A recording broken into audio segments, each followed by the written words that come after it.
தமிழர் மரபில் பிறந்த நாளை கொண்டாடுகின்ற வழக்கம் என்பது இல்லை.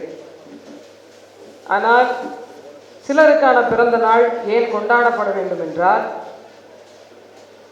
1000 ஆண்டு கால தன் இனத்துக்காக நின்ற ஒரு தலைவன் தான் நம் வரலாற்று படைப்பாளன். அவனை நினைவு கூறும் பொருட்டு மிகப்பெரிய ஒரு எடுத்துக்காட்டு நாளாக இந்நாளை நாம் கொண்டாடியே ஆக வேண்டும். அப்படித்தான் சிலருடைய பிறந்த நாட்கள் வரலாற்று சிறப்புமிக்க நாட்களாக அமைகிறது. உண்மையிலேயே நமக்கு ஒரு பெருத்த பெருமை கொண்ட மக்களாக நாம் இருக்க வேண்டும். ஏன்னா எனக்கு முன்னால் பேசின நாம் புத்தகத்தில் படிச்சிருக்கோம், புறநானூறு படித்தவங்களுக்கு பாட புத்தகத்தில் இருக்கும், அது புத்தகத்தில் சொல்லப்பட்டிருக்கு. உண்மையிலேயே ஒரு தமிழன் அறம் வாய்ந்தவனாக போற்றப்படுவது சண்டை நடக்கிற காலத்திலும் கூட அவன் அறம் வாய்ந்தவனாக இருந்தான் என்பதை பறைசாற்றும் விதமாகத்தான் ஒரு புறநானூற்று வீரனை குறிப்பிட்டிருந்தார். நாம் வாழும் காலத்திலே உண்மையிலேயே நாம் எல்லாம் கொடுத்து வைத்தவர்கள். அப்படி ஒரு புறநானூற்று வீரன் வாழ்ந்த சமகாலத்தில் அப்படி ஒரு தலைவனாக யார் வர வேண்டும் என்பதற்கான ஆக பெரும் உதாரணமாக நமக்கு இருந்துவிட்டு வாழ்ந்துவிட்டு வாழ்ந்து கொண்டும் இருக்கக்கூடிய ஒரு மாபெரும் இறையாகத்தான் பார்க்க முடியும். நம்ம சிவபெருமான பார்க்கல, சிலையாக பார்க்கிறோம்.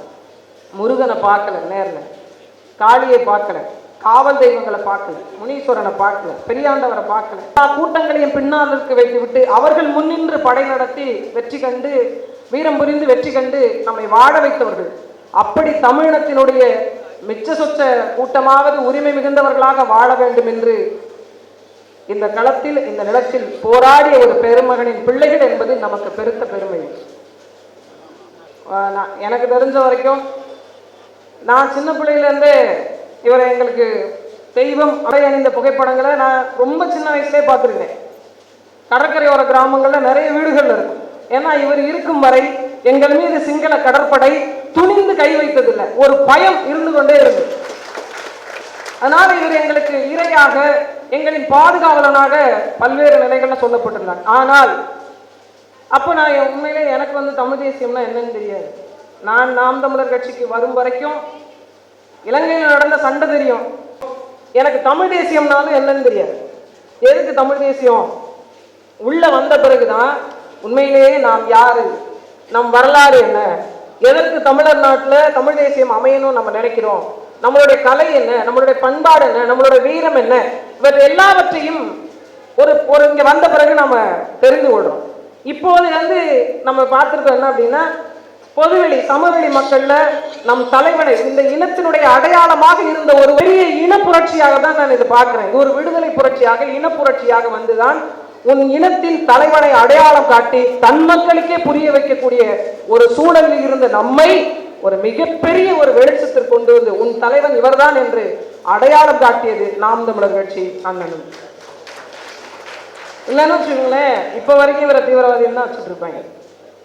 உண்மையில் சொல்ல போனா காரணம் என்ன அப்படின்னு கேட்டோம் அப்படின்னா, தன்னை அறியாததுதான், நம் வரலாற்றை தெரிந்து கொள்ளாததுதான் இங்க மிகப்பெரும் பிரச்சனை. இப்ப என் பாட்டன் எவ்வளவு வீரமிக்கவன் எனக்கு தெரியல அப்படின்னா என் பிள்ளைக்கு நான் அதை எப்படி கடத்துவேன்? அப்படித்தான் நம்ம பாட புத்தகத்துல நான் 6வது 7வது 8வது படிக்கும் போதெல்லாம் பார்த்தீங்கன்னா பெண்ணிலத்தினுடைய அடையாளமா ஜான்சி ராணியை சொன்னாங்க. எனக்கு அப்ப வரைக்கும் வேலுநாச்சியார் தான் அவங்களை விட முன்னோடி அப்படிங்கிறது தெரியும். கையில் குழந்தை வைத்துக் கொண்டு ஆங்கிலேய ஏகாதிபத்தியத்தை எதிர்த்து கையில் வாளோடு வேலேந்தி வாளோடு சண்டையிட்டு கொடுத்த இழந்த நிலத்தை மீட்டுருவாக்கம் செய்து ஒருத்தர் வெற்றி பெற்றார் என்றால் அவர் வரலாற்றை படிக்காது நாம் ஜான்சி ராணியுடைய வரலாற்று நமக்கு திணிக்கப்பட்டது.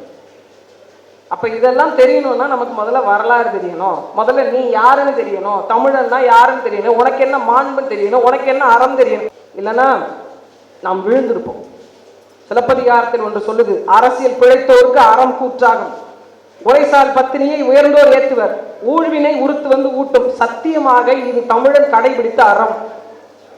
இதைத்தான் தமிழருடைய வாழ்வியல் கோட்பாடாக ஒவ்வொரு இடத்திலும் நீங்க பாருங்க, இன்னா 40 இனியவை 40, எதெல்லாம் செய்யக்கூடாதுன்னு 40, எதெல்லாம் செய்யலாம்னு 40. நீங்க பக்தி இலக்கியங்கள் சொல்லிட்டு போயிடலாம்.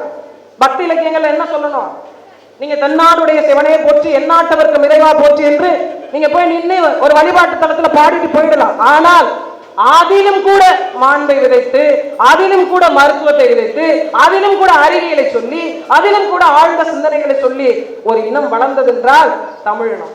அது ஏன் இப்ப சுருங்கி போச்சு? ஏன் சுருங்கி போச்சு?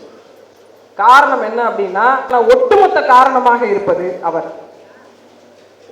உண்மையிலே சொல்லணும்னா, இப்போ அண்ணன் படம் எடுத்துட்டு இருந்தாங்க.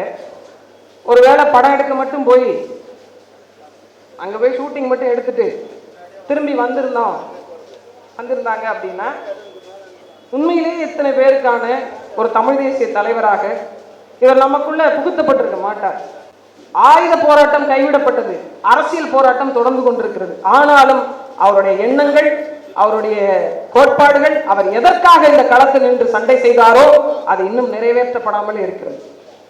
அதற்கான ஒட்டுமொத்த நோக்கத்தை தான் நாம் மனதில் உறுதியாக கொள்ள வேண்டும். இன்றைய தினம் அவருடைய பிறந்த நாளில் எல்லார் மனதிலும் ஒரு உறுதி இருக்கும்.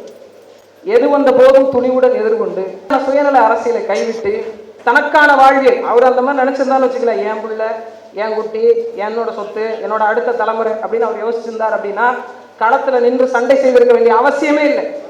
அவரால் சுயமாக சம்பாதித்து தன் குடும்பத்தை காப்பாற்றுகின்ற வாழ்வியல் நடைமுறை இருந்த போதிலும் ஒருத்தன் அதெல்லாம் தூக்கி எறிஞ்சிட்டு இனத்துக்காக வந்து ஒரு தன்னை பலி கொடுத்தாலும் பரவாயில்ல நிற்கிறவனுடைய பெருமகனுடைய வாரிசுகள் என்று நாம் சொல்கிறோம் என்றால், உங்கள் சுயநலத்தையும் கொஞ்சம் தூக்கி ஒரு தோரமா வைங்க என்ற களத்தில் உறுதியாக நிற்போம்.